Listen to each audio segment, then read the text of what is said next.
Bem, crise hipertensiva levar a um AVC hemorrágico. Por que isso acontece? Eu vou explicar para vocês. Toda vez que tem algum famoso passando por isso, vocês acabam perguntando muito nos comentários e eu faço vídeo para explicar para vocês, né? O que acontece, né? Toda vez que a gente fala em AVC ou derrame, a gente imagina que a pressão arterial é sim um fator de risco para isso. E é verdade, né? A gente tem no nosso cérebro vasos muito pequenos e esses vasos, né, com a pressão alta, eles vão se desgastando.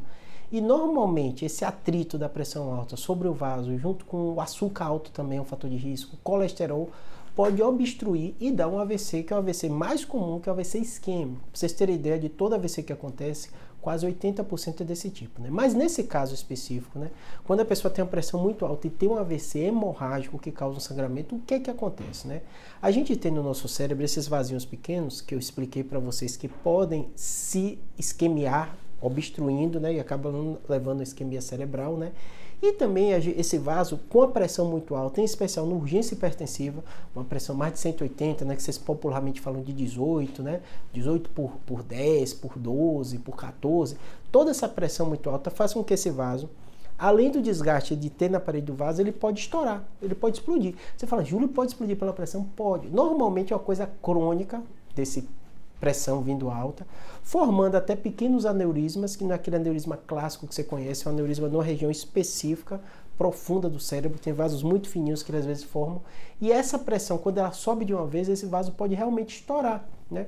Porque justamente essa pressão tão alta faz com que essa parede do vaso já fragilizada, já formando esse aneurisma, ela estoure e dá um AVC. E realmente esse é dos AVCs mais complicados que a gente tem. Falei que 80% é isquêmico e tem 20% hemorrágico. Esses 20% hemorrágicos, eles são muito mais graves do que o isquêmico. Então tem uma chance de morrer o paciente maior, né? Muitas vezes esse AVC, a depender da localização, pode ser feita a cirurgia para drenagem, né? Maioria deles, né, quando não é aneurismático, você pode ter uma conduta conservadora. Claro que vai depender quanto sangrou, qual foi a quantidade, qual a condição clínica do paciente, ele está comatoso, ele está consciente, ele tem algum déficit. O médico vai avaliar tudo isso para ver se precisa ou não passar por uma cirurgia. E algumas vezes o próprio organismo vai resolvendo e vai absorvendo esse sangramento de forma espontânea, de forma natural. O médico vai analisar qual dos dois.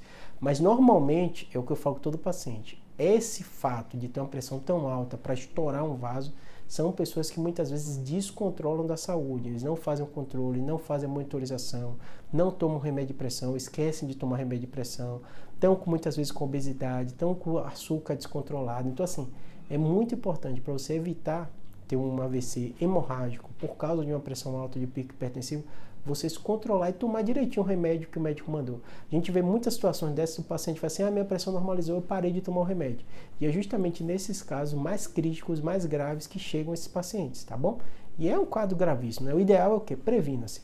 A AVC é uma doença que você pode prevenir. Não fique só preocupado de saber o que é AVC, e sim saber como evitar com que você tenha esse quadro, controlando a pressão, o açúcar, o colesterol, tudo isso que a gente está cansado de falar aqui, mas precisa repetir.